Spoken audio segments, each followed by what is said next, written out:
God is so loving and so powerful. Powerful? Why am I dressed like this? And why did I steal the same typeface and background as Jeopardy? Jean Boob. Der Kader ka Mohammed Jihad. You're out of here. By the way, the child is yours. Soon it will reek of You're- placenta and curry on the streets of Mumbai.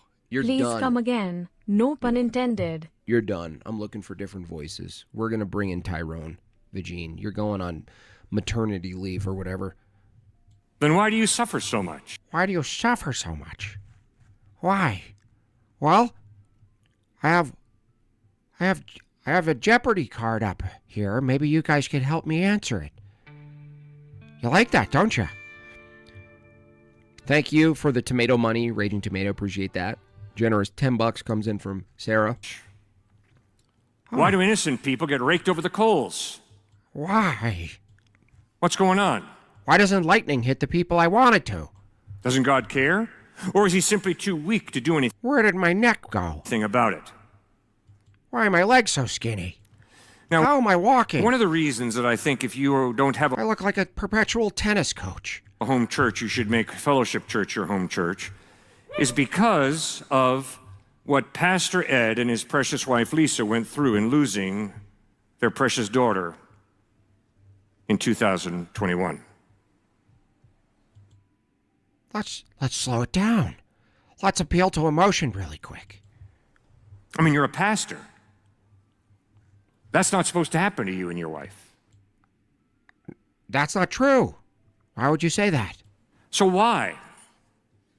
Why does God allow people to get destroyed by circumstances, by other people?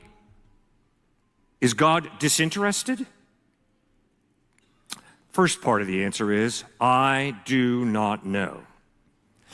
I don't know why God allowed evil and suffering. I don't know. For thousands of years, philosophers. What do you mean, dude? What kind of answer was this?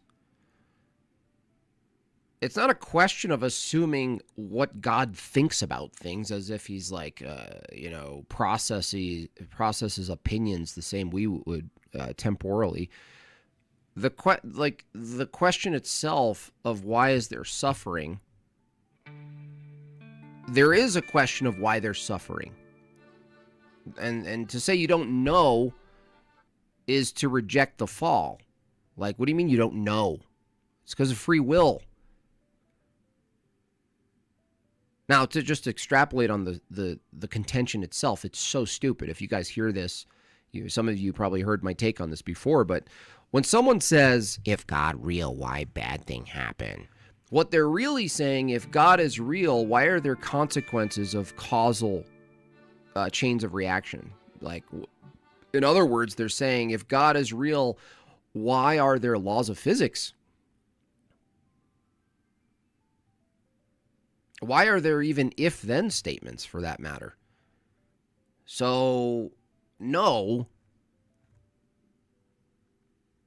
it's not a good contention. It's not something you answered, Cliff, with, I don't know. No, you do know why there's suffering, why there's death and decay. It's a consequence. Under your own theology, that's doctrine. You should be able to say that pretty quickly.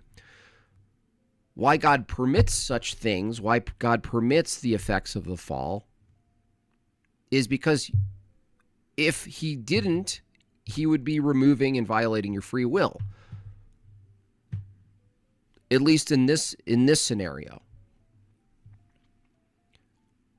So it's like basically saying, like, why do I have free will? If God is so loving, why do I have any preferences at all? Why in one moment I don't like something and the other moment I do? Why, if God is real, why am I not experiencing myself as God perpetually, transcending any sort of judgment about reality? It should be all a perpetual state of euphoria, duh. Which means when someone says, if God real, why bad thing happen? What they're saying is, if God real, why am I not God?